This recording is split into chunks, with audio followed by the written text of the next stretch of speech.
अस्सलामुअलैकुम जी। आज आप लोगों के लिए बना रहे हैं चिकन कोफ्ते का सालन। दोबारा आपके लिए ये एक डिफरेंट रेसिपी है। तो दिस इज चिकन कोफ्ते नंबर 2।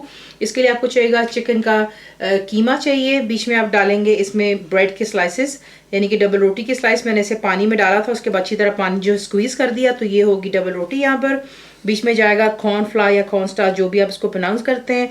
हरी मिर्चें आप इसमें डालेंगे, यानी कि ग्रीन चिलीज को आप दरदरा सा पीस लीजिएगा। सॉल्ट यानी कि नमक, जिंजर एंड गार्लिक पेस्ट यानी कि अदरक लहसुन का पेस्ट। जो हमने इसका मसाला बनाना है यानी कि करी बनेगी, उसके लिए आपको चाहिए अनियंस, दैट्स प्याज। उसे आपने अच्छी तरह बिल्कुल ग्राइंड कर लेना।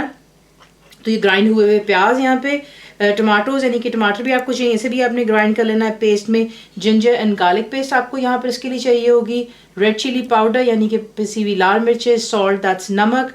हल्दी यानी कि टर्मरिक। कोरिएंडर पाउडर यानी कि धनिया का पाउडर। क्यूमन पाउडर यानी कि ज़ीरे का पाउडर। बीच में जाएगा दोबारा साबुत आपको चाहिए होगा ज़ीरा, दैट्स क्यूमन सीड्स। राई दाना साबुत आपको चाहिए, दैट्स मस्टर्ड सीड्स आपको चाहिए ब्लैक में। और करी लीव्स मेरे पास फ्रेश नहीं थे, मैं ड्राई इस्तेमाल करूँगी, दैट्स परफेक्टली फाइन। घी में बनाए, तेल में, आपकी अपनी मर्जी है। बीच में एंड में हम डालेंगे इसमें हरा धनिया और चंद हरी मिर्चें। आपको दिखाते हैं इसको बनाना। हमने जो कोफ्ते बनाने हैं उसके लिए आपने कीमे के अंदर जो चीज़ें ऐड करनी है वो स्क्वीज़ की हुई डबल रोटी है यहाँ पर। अगर आपको लगता है कि आप पानी में भीगी हुई डबल रोटी डाल करके उसको हैंडल नहीं कर पाएंगे, तो फिर बेशक आप जो है जो डबल रोटी के स्लाइस होंगे उसे चॉपर में डालें और उसको जो है क्रम से बना लीजिएगा, तो आप वो भी डाल सकते हैं, दैट्स फाइन। और बीच में जाएगी हरी मिर्चों का paste, ginger and garlic paste जा रहा है बीच में। सॉल्ट यानी कि नमक, और ये चला गया बीच में कॉर्नफ्लावर। तमाम चीज़ों को अच्छी तरह मिक्स कर लें और फिर इसके बाद इसके जो है हम कोफ्ते बना मिक्स कर लेने के बाद मैं ऑलरेडी कोफ्ते बना चुकी हूँ। आपने बिल्कुल थोड़ा सा ऑयल हाथ पर यूँ पाम पर लगाना है, ताकि क्योंकि ऑब्वियसली चिकन का कीमा ये हाथ पर चिपकता है। और साइज़ आपकी अपनी चॉइस है कि आप इनको कितना बड़ा या छोटा बनाना चाहेंगे। मैं यहाँ पे इसे बना रही हूँ about size of a golf ball. ज़्यादा प्रेशर आप नहीं देंगे, यूँ नहीं करेंगे, हल्का हल्का हाथ से आप इसको यूँ दबाते हैं और उसके बाद आपने जो है इसको इन राउंड शेप दे देनी और इन्हें इकट्ठी करके साइड चुका हुआ है यहाँ पर गरम। सबसे पहले आप इसमें डालेंगे जो कि ज़ीरा है। आपको पता ही कि गरम तेल में जाते ही जो ड्राई स्पाइस होते हैं वो अपना जायका बीच में छोड़ देते हैं। ये चला गया राई दाना बीच में, करी लीफ चले गए, बीच में ऐड करेंगे जो कि ग्राइंड किया हुआ हमारा प्याज है। उसके बाद बीच में आप ऐड करेंगे जिंजर एंड गार्लिक पेस्ट यानी कि अदरक लहसुन का पेस्ट। फ्लेम शुरू से लेकर हाई पर है और आपने इसको यहाँ पर सिर्फ इतना पकाना है कि इसका कच्चापन ख़त्म हो जाए। यहाँ पर आपको टिप देने लगे कि कच्चापन किस तरह आपको पता चलेगा एक ग्राइंड किए हुए प्याज और अदरक लहसुन का। वो ये होता है कि जैसे आप गर्म तेल में इसे डालते हैं तो काफ़ी ये उछलता है, यानी कि छींटें पड़ती हैं।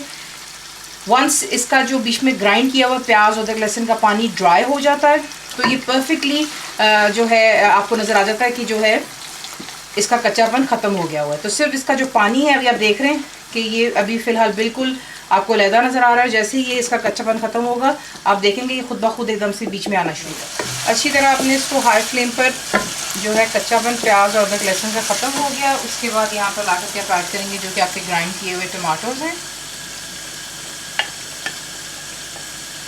टमाटर चले गए, हल्दी,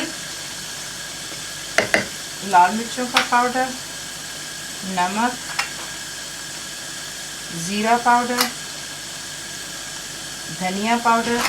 इसे अच्छी तरह मिक्स कर लें और उसके बाद आपने फ्लेम को लो टू मीडियम पर रखकर इसे इतनी अच्छी तरह पकाना है कि जो टमाटर है ये इसका जो है पानी ड्राई हो जाना चाहिए और तेल दोबारा सरफेस पर आ। टमाटर का पानी भी ड्राई हो गया और तेल जो हमने डाला था सरफेस पर आ गया। देखिए लो टू मीडियम में पकाने से कि जो हमने मसाले डाले हैं बीच में वो परफेक्टली इसमें पक जाते हैं। उसके बाद यहाँ पर ला करके अब आप ऐड करेंगे जो कि आपके कोफ्ते हैं। तो कोफ्तों को प्लीज़ ओवर क्राउडेड मत कीजिएगा, एक दूसरे के ऊपर नहीं रखेंगे।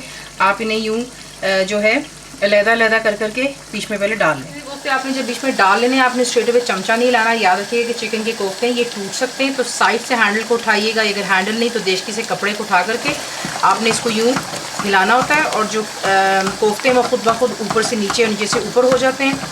ये कर लेने के बाद इसमें जोश आ चुका हुआ है, आप इसे कवर करेंगे और मीडियम पर रखकर इतना कुक करेंगे जो कीमे का खुद का पानी होगा, यानी कि चिकन का जो कोफ्ता ये पानी छोड़ेगा, वो ड्राई हो जाना चाहिए, दोबारा जो तेल है सरफेस परफेक्टली चिकन की जो कोफ्ते उन्होंने अपनी शेप भी पकड़ ली हुई है। और मैंने अभी भी इसमें चमचा नहीं लाया, मैं फ़िलहाल यूँ ही कर रही हूँ इसे। और उसके बाद तेल सरफेस पर आ गया हुआ है। यहाँ पर आकर क्या आप ऐड करेंगे पानी। देखें यहाँ पे मैं आपको ये बताना चाहूँगी कि ये जो सालन है इसकी जो ग्रेवी होती है थोड़ी गाढ़ी होती है, लेकिन अगर आपको पतली गाढ़ी पसंद है ग्रेवी तो आप बाय ऑल मीन्स इसमें और पानी ऐड कर सकते हैं। तो ये देख लें परफेक्टली। अब मैंने इसमें चमचा हिलाया है और कोफ्ते जो हैं अपनी शेप होल्ड कर चुके हैं। इसमें अभी आप फ्लेम रखेंगे हाई पर और जैसे इसमें जोश आएगा आप इसे कवर करेंगे और उसके बाद हाई फ्लेम पर ही आपने इसे जो है कुक करना। तो उसको इस पर जैसे ही जोश आएगा तो फिर मैं आपको आगे दिखाऊंगी। इसमें बॉइलिंग स्टार्ट होगी। अब आप इसे कवर करेंगे और आपने इसे मीडियम फ्लेम पर रखकर सिर्फ 5 से 7 मिनट के लिए कुक होने देना है, क्योंकि चिकन है ये परफेक्टली बन चुका हुआ है। इससे भी है कि थोड़ा सा जो ग्रेवी है वो हम चाहते हैं कि उसका जो मसाला है वो चिकन के कोफ्तों में भी इसका जायका आ जाए। तो सिर्फ 5 से 7 मिनट दे दें मीडियम फ्लेम पर और फिर आप परफेक्टली तैयार। जैसा मैंने आपसे कहा है इसकी 2 तरीके होते हैं सर्व करने के। एक में जिसमें आपके पास करी ज़्यादा होता है यानी कि शोरबा ज़्यादा होता है, या फिर आप इसे गाढ़ा बना सकते हैं। तो मैं इसको मीडियम रख रही हूँ। बीच में डालेंगे चंद हरी मिर्चें और बीच में डालेंगे फ्रेश हरा धनिया। इसे मिक्स कर लें और इसे चिकन के कोफ्ते ज़रूर बनाइएगा। फुल रेसिपी के लिए आप जाएंगे मेरी वेबसाइट पर wishescookwithfaiza.net पर। बनाइए, बताइए आपको कैसा लगा। दुआ में याद रखें and thank you for watching the video.